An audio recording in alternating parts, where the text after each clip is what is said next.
Seorang raja tanpa mahkota tidak akan ditemukan di singgasana emas, melainkan di balik kabut kesunyian yang paling pekat. Ia adalah paradoks yang berjalan di atas bumi Nusantara, sebuah entitas yang eksistensinya telah diramalkan oleh denyut nadi sejarah, namun kehadirannya tetap menjadi teka-teki yang mengunci kesadaran kolektif kita semua. Bismillahirrahmanirrahim. Assalamualaikum warahmatullahi wabarakatuh. Apa kabar, sahabat Nusantara? Semoga cahaya kebijaksanaan senantiasa membasuh jiwa kita yang sedang menanti fajar keadilan di tengah gulita zaman yang kian merapuhkan harapan dan martabat kemanusiaan kita. Kebesaran sejati tidak pernah lahir dari kegaduhan panggung politik atau sorot lampu popularitas yang semu dan menipu. Dia justru mengkristal dalam kesederhanaan yang ekstrim, di mana sang terpilih ditempa oleh ujian yang menghancurkan ego hingga tak bersisa sedikit pun. Satrio Piningit bukanlah sekadar nama dalam ramalan kuno, melainkan sebuah frekuensi spiritual yang hanya bisa ditangkap oleh mereka yang telah mampu menjinakkan badai nafsu di dalam diri mereka sendiri. Ia adalah jawaban bagi kerinduan yang mendalam, sebuah oase di tengah padang pasir moralitas yang kian mengering dan kehilangan arah tujuan hidup. Kita sering membayangkan Satrio Piningit sebagai sosok pahlawan yang datang dengan bala tentara besar untuk menghancurkan musuh secara fisik. Namun, mari kita bongkar ilusi tersebut sekarang juga karena kenyataannya justru berbanding terbalik dengan imajinasi kolektif yang selama ini kita konsumsi dari interpretasi yang dangkal. Paradoks terbesarnya adalah, ia ada namun tidak terlihat, ia berkuasa namun tidak memerintah, dan ia memimpin tanpa perlu diakui oleh sistem yang saat ini sedang berkuasa di atas tanah air kita. Banyak orang mencari sosoknya di antara kerumunan tokoh-tokoh besar, namun mereka gagal karena mata mereka masih terhijab oleh kecintaan pada dunia yang berlebihan. Ada satu detail kecil di menit ke-12 yang akan mengubah cara Anda memandang realitas ini, di mana rahasia antara yang tersembunyi dan yang menampakkan diri akan tersingkap melalui logika metafisika yang sangat presisi. Ketidaktahuan kita selama ini bukan karena kurangnya informasi, melainkan karena kita mencari jawaban dengan alat indera yang salah, sementara Satrio Piningit bekerja pada dimensi yang melampaui logika materialistik manusia modern. Memahami Satrio Piningit mengharuskan kita menanggalkan jubah dogma dan mulai membedah akar kata yang membentuk identitas mistis ini secara objektif. Secara etimologi, kata Satrio merujuk pada ksatria, namun bukan dalam konteks militeristik semata, melainkan sosok yang memiliki integritas moral dan spiritual yang teguh di atas segalanya.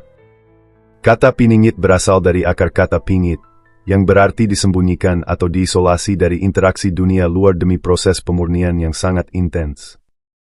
Ini bukan sekadar persembunyian fisik di dalam gua, melainkan isolasi frekuensi jiwa dari polusi ambisi duniawi yang seringkali membutakan mata batin manusia. Sejarah Nusantara mencatat bahwa narasi tentang pemimpin yang tersembunyi ini mengkristal dalam Jangka Jayabaya, sebuah naskah futurologi yang melampaui zamannya sendiri. Jayabaya tidak sedang menulis fiksi, ia sedang memetakan pola siklus peradaban yang berulang antara era kegelapan yang disebut zaman Kalabendu dan era pencerahan yang disebut zaman Kalasuba. Satrio Piningit muncul sebagai titik transisi atau jembatan emas yang menghubungkan kehancuran moral menuju tatanan dunia baru yang jauh lebih adil. Ia adalah personifikasi dari harapan kolektif sebuah bangsa yang seringkali ditindas oleh sistem yang mereka ciptakan sendiri tanpa sadar. Logika di balik konsep ini sebenarnya sangat sederhana namun memiliki kedalaman filosofis yang luar biasa jika kita mau menelaah lebih jauh. Dalam tradisi spiritual Jawa dan Islam Nusantara, seorang pemimpin besar harus melewati fase kematian sebelum mati untuk mencapai tingkat kesadaran yang murni. Fase Piningit adalah masa inkubasi di mana ego manusiawinya dihancurkan secara total oleh takdir hingga ia tidak lagi memiliki keinginan pribadi. Ia menjadi wadah kosong yang hanya bisa diisi oleh kehendak ilahi, sehingga setiap langkahnya adalah manifestasi dari kebenaran yang mutlak dan tak terbantahkan.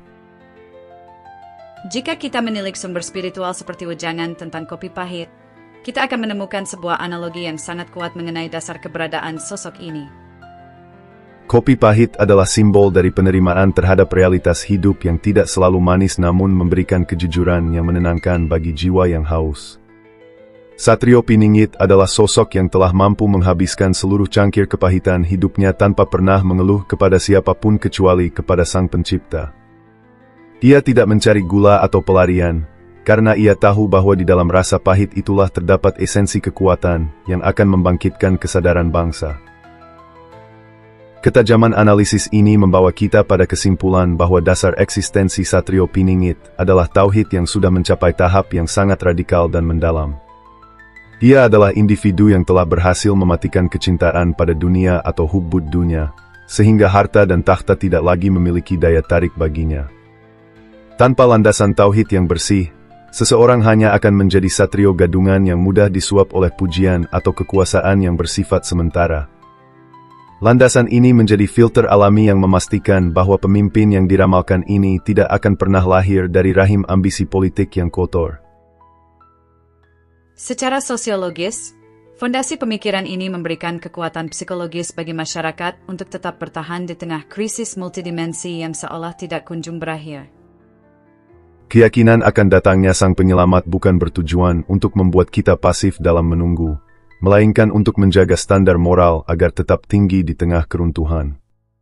Ia adalah kompas moral yang tersimpan di dalam laci sejarah, yang hanya akan dikeluarkan saat badai besar benar-benar menghantam kapal peradaban kita. Membedah sejarahnya adalah cara kita untuk mengenali tanda-tandanya yang halus di antara riuh rendahnya informasi yang seringkali menyesatkan pikiran. Maka, fondasi dari Satrio Piningit bukan dibangun di atas tanah yang tampak, melainkan di atas dimensi ruhani yang kokoh dan tidak tergoyahkan oleh zaman. Ia adalah perpaduan antara kearifan lokal Jawa yang luhur dan nilai-nilai esoteris Islam yang menempatkan Tuhan sebagai pusat dari segala pusat gerak. Memahami landasan ini membantu kita untuk berhenti bersikap skeptis yang buta dan mulai menjadi pengamat yang tajam terhadap tanda-tanda alam. Di balik tirai sejarah yang buram, ia sedang bersiap, bukan untuk tampil di depan kamera, melainkan untuk mengubah arah aliran energi semesta secara diam-diam. Penantian ini bersifat universal, karena hampir setiap peradaban besar di dunia memiliki konsep serupa tentang pemimpin akhir zaman yang akan membawa kedamaian sejati. Namun, di Nusantara, konsep ini memiliki cita rasa yang unik karena sangat menekankan pada aspek kesederhanaan dan ketertutupan yang bersifat sangat sakral. Ia tidak akan muncul dengan pengumuman besar, melainkan dengan perubahan atmosfer batiniah yang bisa dirasakan oleh orang-orang yang hatinya masih jernih. Fondasi ini adalah jangkar yang menjaga kewarasan kita agar tidak hanyut oleh arus materialisme yang kian liar dan tanpa batas moral. Namun, mari kita hentikan narasi indah itu di sini. Karena kenyataannya jauh lebih gelap dan rumit daripada sekadar dongeng tentang pahlawan yang datang membawa tongkat ajaib. Kita sering terjebak dalam romantisme ramalan, mengira bahwa Satrio Piningit adalah tiket gratis menuju kemakmuran tanpa perlu melakukan transformasi radikal di dalam ruang batin kita sendiri. Ketidaktahuan kita yang paling fatal adalah menganggap bahwa ia akan muncul untuk melayani kepentingan ego kolektif yang masih haus akan materi dan validasi. Bayangkan jika sosok yang kita nantikan ternyata tidak mengenali kita, karena frekuensi jiwa kita terlalu kotor untuk bersinggungan dengan pancaran aura spiritualitasnya yang sangat murni. Kenyataan yang pahit adalah banyak dari kita sebenarnya sedang memuja Satrio, hasil rekayasa persepsi, sebuah produk citra yang sengaja diciptakan untuk menidurkan kesadaran kritis masyarakat luas. Kita mencari sosok luar biasa, namun kita sendiri menolak untuk melepaskan keterikatan pada ilusi duniawi yang selama ini menjadi penjara bagi akal sehat kita. Interupsi ini diperlukan agar kita sadar bahwa kehadiran Sang Terpilih bukan untuk memanjakan kemalasan spiritual kita, melainkan untuk menguji sejauh mana kita mampu bertahan dalam kejujuran. Jika kita masih sibuk mencari manisnya janji tanpa berani menelan pahitnya kenyataan, maka kita sebenarnya belum siap untuk bertemu dengan Sang Pembawa Kebenaran. Puncak dari teka-teki ini tidak terletak pada siapa sosoknya secara fisik, melainkan pada bagaimana hukum semesta bekerja melalui mekanisme sinkronisitas yang sangat presisi. Dalam skala metafisika, Satrio Piningit adalah titik temu antara mikrokosmos manusia dan makrokosmos alam semesta, sebuah perwujudan dari hukum keseimbangan yang harus terjadi saat kekacauan mencapai titik jenuh. Hukum sebab akibat yang tidak memihak menuntut adanya sebuah entitas yang mampu menetralisir polusi frekuensi rendah yang telah menyelimuti atmosfer kesadaran bangsa ini.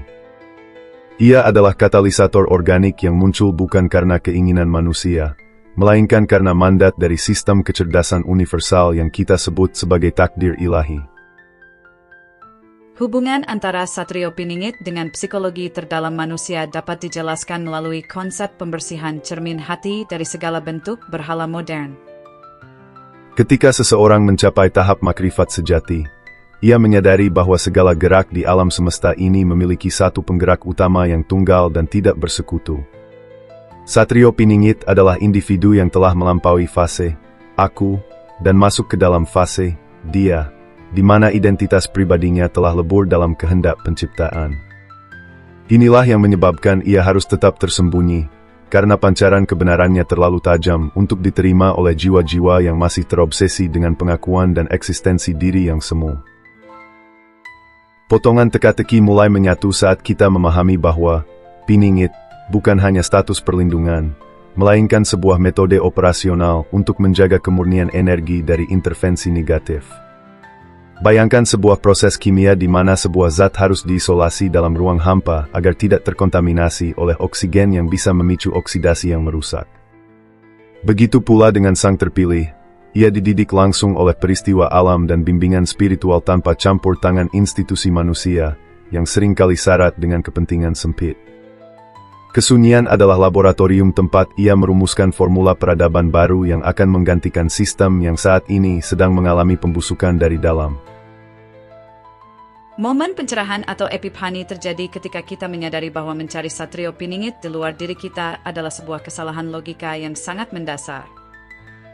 Frekuensi sosok ini hanya bisa diakses jika kita juga melakukan proses Piningit kecil di dalam diri kita masing-masing dengan cara memingit nafsu dari kecintaan dunia.